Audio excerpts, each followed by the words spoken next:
Hello children, hope you are doing well. Welcome to this session.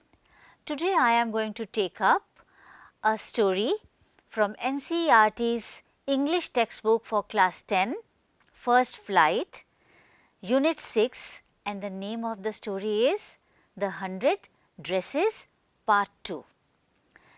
Let us recapitulate what we did in Part 1.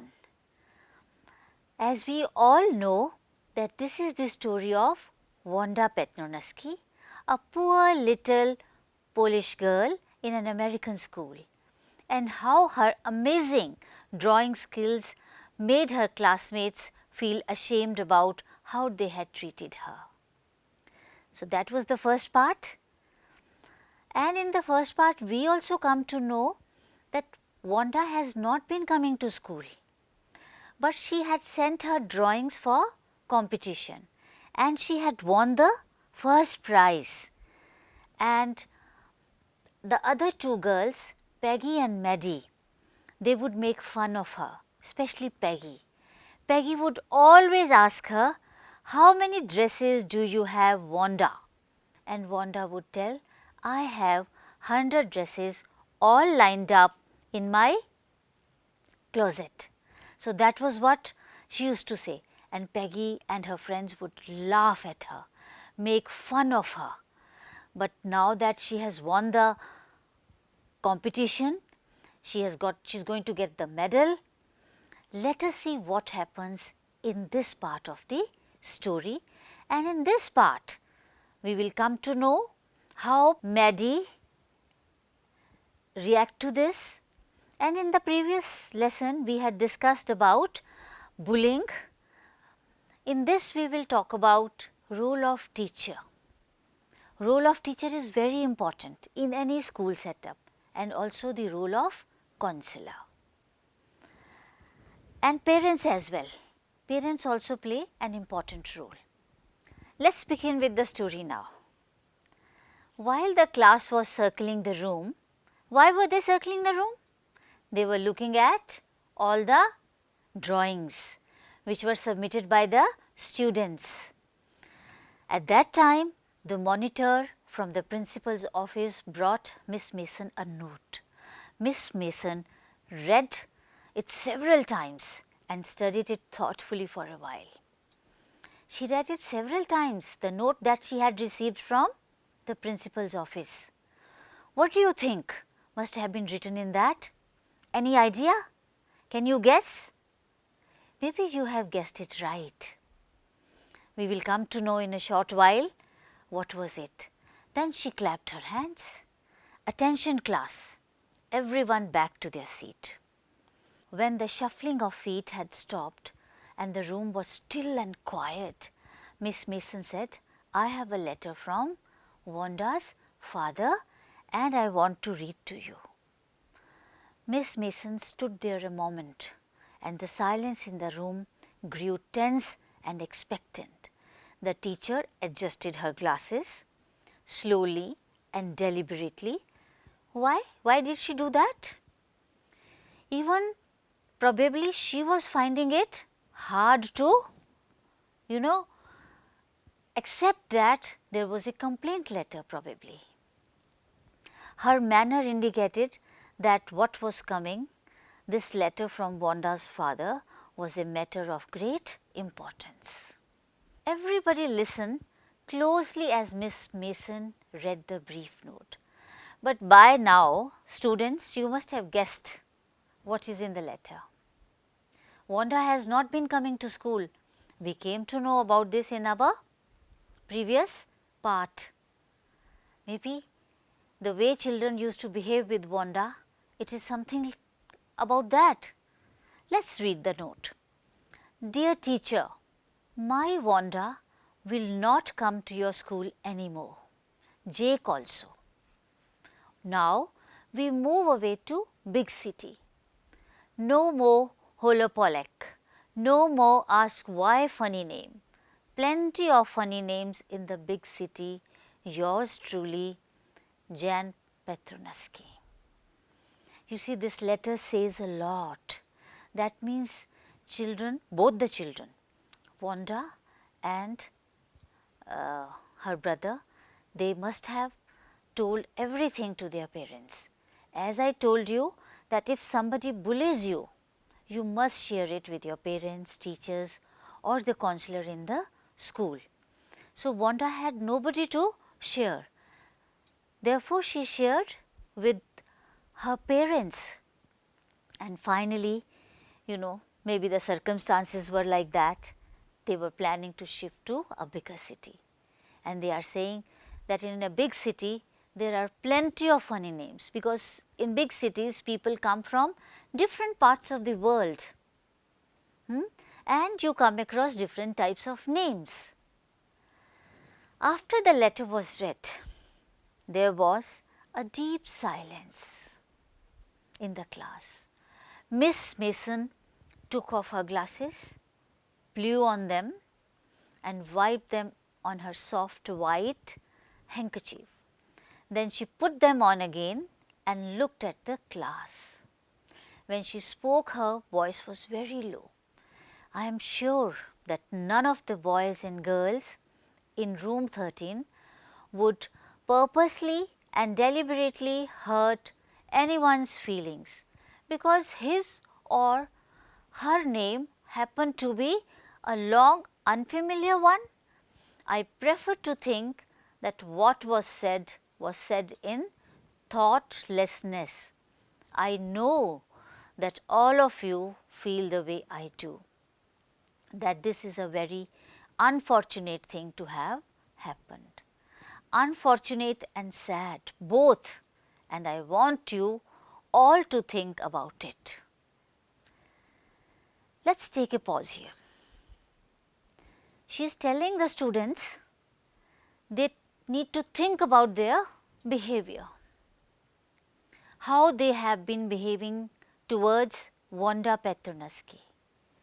They have to reflect on their behavior. That is a good thing, but at the same time, as a teacher, she could have also noticed it that Wanda used to sit all by herself in one corner of the room or all alone.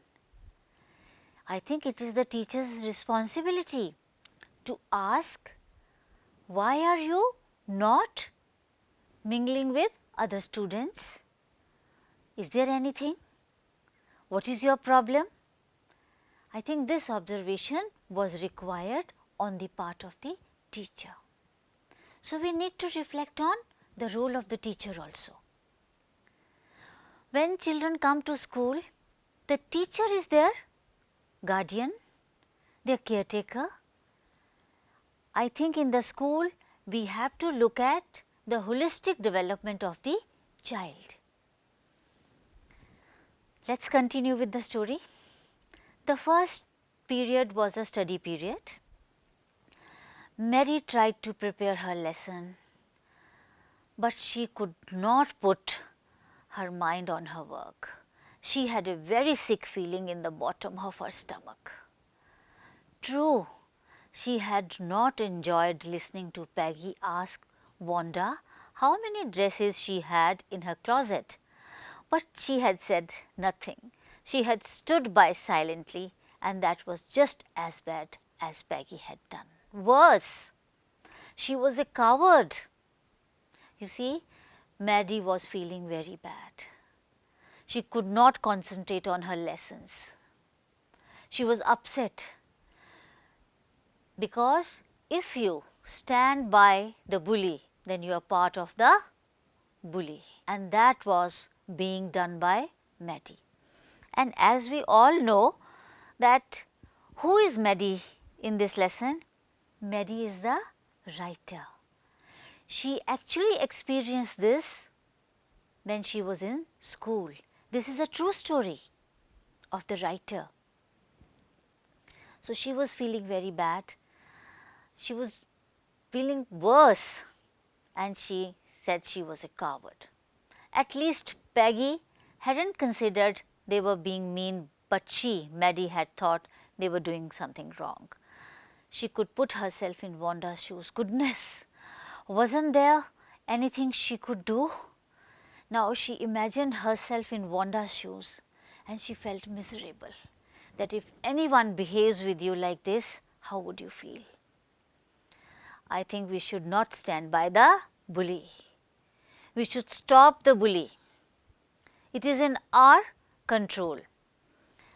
She felt that if only she could tell Wanda she hadn't meant to hurt her feelings, she turned around and stole a glance at Peggy. But Peggy did not look up at all. She seemed to be studying hard. Well, whether Peggy felt badly or not, Mary, had to do something. She had to find Wanda Petronaski. Why does she want to find Wanda Petronaski? Maybe she wants to say sorry to her. She wants to apologize. Maybe she had not yet moved away. That was her wishful thinking. Maybe she would find Wanda in her residence. Maybe Peggy would climb the heights with her. Heights means Boggins Heights, where Wanda used to live, and they would tell Wanda that she had won the contest. Now here also, all the while, Maddie is thinking Peggy would come with her, Peggy would accompany her, Peggy would be part of her apologies, because this Maddie was a weak person. Maggie didn't have the courage to say sorry to Wanda. So she wanted Peggy's support. But you know, every child has to become confident. This is another lesson we are learning from here. We should not always depend on somebody else to be able to say something or to be able to communicate something. And they would tell Wanda that she had won the contest, and they thought she was smart and the 100 dresses were beautiful, and that is what Maddie wanted to tell her, that all your 100 dresses were very beautiful. Let's do some comprehension questions here. Pick out the odd one. I will read out the sentences for you. You have to tell me which is the odd one. First the question, Maddie wants to apologize to Wanda. Does she or does she not? Yes, of course, we know she wants to apologize to Wanda. Mary wants to tell Wanda that she didn't want to hurt her. This is also true. She didn't want to hurt Wanda. Maggie wants to tell Wanda that she was a coward. Say that what they were doing was wrong. So, what do you think is the odd one here? The third one. Wanted to tell Wanda that she was a coward. It makes no sense here. She just wanted to tell what they had done towards her was absolutely wrong. Now, there are a few questions. Let us discuss these questions. What did Mr. Petronaski's letter say? As a parent, what did it say? First of all, it showed us that parents were concerned about their children. Other students of the school were making fun of these children because their name was different. Is this a reason? This is not a reason. So, they were concerned about their children and they had decided to shift their place, and they were going to a bigger place, bigger city, so that their children do not have to face this over and over again. Next question is Miss Mason angry with the class, or is she unhappy and upset? What do you think? Is she angry? She did not express her anger. She was unhappy and she was upset. And she told the children to reflect. This is a good thing. Children should learn to reflect. Reflection is part of our life. we reflect on all issues around us, whether they are related to our studies or they are related to our life. We need to reflect. That is a very good thing that she is telling them to do. But at the same time, I think Miss Mason could have played a more proactive role. Third question, how does Maddie feel after listening to the note from Wanda's father? Maddie was really upset. Maddie could not concentrate on her studies. Maddie wanted to apologize to Wanda. Maddie wanted to tell Wanda that your dresses were beautiful, all 100 of them. They were very beautiful and they were wrong when they were making fun of her. Maddie actually had 100 dresses lined up in her closet. Even fashion designers, when they need to make something, first of all they make sketches and they put their sketches on display for their customers to choose the design. So, that means they can make those dresses and they are part of their endeavor. So, let us begin the next section of the story. As you know, this part is also divided into 3 sections. Section 2. When school was dismissed in the afternoon, Peggy said with pretended casualness, mark these words, underline these words in your textbook. Maybe she was also feeling little bad. So, she was pretending to be casual. Hey, let us go and see if that kid has left the town or not. So, that means there is something going on in her mind also. Maybe she also wants to apologize to Wanda. Let us see what happens next. So, Peggy had the same idea. Maddie glowed with happiness. Aren't we all feeling happy that probably Peggy is also feeling bad? She has reflected on her behavior and she wants to apologize. I think it is a good thing if any child reflects on his or her behavior and takes step towards mending it. Peg was really all right. The 2 girls hurried out of the building, up the street towards Boggins Heights, the part of town that wore such a forbidding air on this kind of a November afternoon, drizzly, damp and dismal. See how beautifully the writer has written, drizzly, damp and dismal. It looks poetic, beautiful use of words to describe an afternoon when the winter is setting in. Well, at least, said Peggy gruffly, I never did call her a foreigner or make fun of her name. I never thought she had the sense to know we were making fun of her anyway. I thought she was too dumb.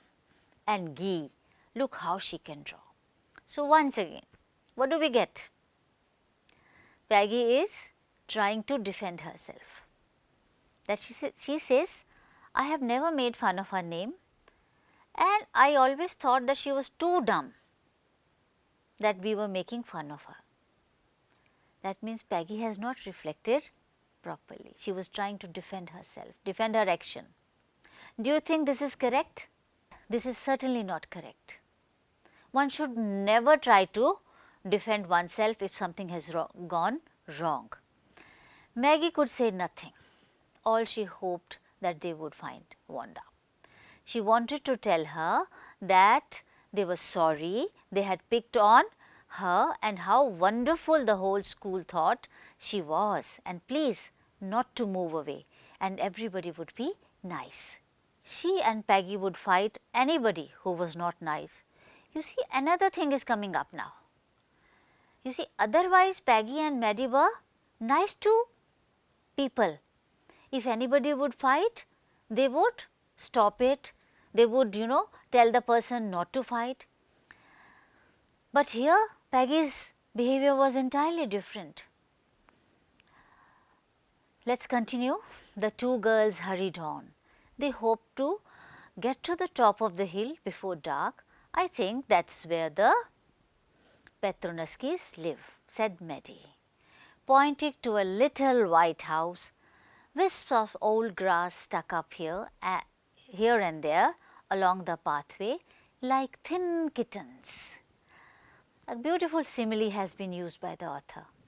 The house and its sparse little yard looked shabby but clean. It reminded Maddie of Wanda's one dress. She used to wear that blue cotton dress. It was shabby but clean. There was not a sign of life about the house. Perry knocked firmly on the door, but there was no answer. She and Maddie went round to the backyard, knocked there, but still there was no answer. It was all damp, dismal, wet and sad. You see, this expression expresses a state of hopelessness, damp, dismal, wet and sad. You see, the brightness of the sun brings happiness. The brightness of the flowers brings happiness. But here everything was wet and sad. Look at the use of words, the way the writer has used it. It will help you develop your expression and also it will help you write better. So, there was no doubt about it, the Petronaskis were gone. How could they ever make amends? They turned slowly and made their way back down the hill. Well, anyway, said Peggy, she's gone now, so what can we do? When I was asking her about all her dresses, she probably was getting the ideas to draw. She might not even have won the contest otherwise. See, look at the reaction of Peggy. Do you think it is the right reaction? She is not ready to accept her fault. I think we must have the courage to accept our fault. If something has gone wrong, we should accept it and we should move on. That will enhance our personality. Right? Please remember this. This is a lifelong lesson. But Mary turned this idea carefully over in her head. For if there were anything in it, she would not have to feel so badly. But that night she could not get to sleep. She was very upset. She thought about Wanda and her faded blue dress and the little house she had lived in. And she thought of the glowing picture of those 100 dresses made all lined up in the classroom. Where were the dresses now? Earlier they were in the closet, now they are all lined up in the classroom. How beautifully it has all been described. Are you enjoying your lesson? I think it's a beautiful story. At last, Maddie sat up in bed and pressed her forehead tight in her hands and really thought this was the hardest thinking she had ever done. After a long time, she reached an important conclusion. She was never going to stand by and say nothing again. What does this mean? She used to stand by Peggy and she would not tell Peggy that you are doing something wrong. Now she was telling herself not to be a coward and rise up to the occasion. So therefore, Maddie's personality is developing. She is reflecting on her behavior. Maggie thought that she would not stand silently. She would speak up. If she ever heard anybody picking on someone because they were funny, they were having a funny name, they were funny looking, or because they had strange names, she would speak up, even if it meant losing Peggy's friendship. That's a good thing. We cannot, go along with the bully. One should never. She had no way of making things right with Wanda, but from now on, she would never make anybody else unhappy again. So what do we find over here? We find that Maddie's personality is developing. She is reflecting on what she had done wrong. Therefore, as we know about the writer, she has become a writer. She has written many stories. She has won awards. She is children's librarian, and she has written this story as an apology to Wanda, with the hope that probably Wanda and Peggy would read this story, and that was her way of expressing that she was wrong. Now, let us discuss a few questions as we have come to the end of section 2. Pick out the right answer. What decision does Maddie take? What is her decision? Right answer now. Say nothing to anyone. Lose friendship with Peggy. Stand against the wrongdoings. Never make fun of strange names. You see, students, you might find that many distractors are very close to the stem. You may say never make fun of strange names. That is one part of her action. But holistically, which point tells about Maddie's decision? Stand against the wrongdoings. Now, wrongdoings is in totality, whether it is making fun of names or making fun of their dress or making fun of them for their work or anything. Now, let us discuss a few more questions. They will help us with our comprehension. What excuses does Peggy think for her behavior and why? You see, what Peggy was thinking all along were excuses. I thought she was too dumb to understand. I never made fun of her name. That was written in the letter. And she also said that, probably when we were asking her about the dresses, she was getting ideas how to make dresses. This is unfair. One should not take the credit of someone else's work, never. What are Maddie's thoughts as they got to Boggins Heights? Mary was hoping against hope that they would be able to meet Wanda and apologize. Why does Wanda's house remind Maddie of Wanda's blue dress? Now, here is a comparison that the writer has drawn between the two things. The blue dress was clean, the house was clean. The blue dress was shabby, the house was also shabby because they had already left. So, this is the comparison that the author has drawn. Now, in this you must have come across some words which probably you are not familiar with. So, what are you going to do? Please refer to the dictionary and find out the meaning in the context. For example, picking on someone, that means treating someone unkindly, unfairly, criticizing them. There is another phrase that I will discuss here, to make amends, to show that one is sorry by doing something. Now, here Maddie and Peggy have gone to Wanda's house to make amends. With this, we have come to the end of this session. In the meantime, you please read the story on your own. Divide it into chunks, read very carefully and do the comprehension questions. And as I have already told you that if you come across difficult words or phrases, please refer to the dictionary and find out the contextual meaning. Thank you for being with us. Happy reading.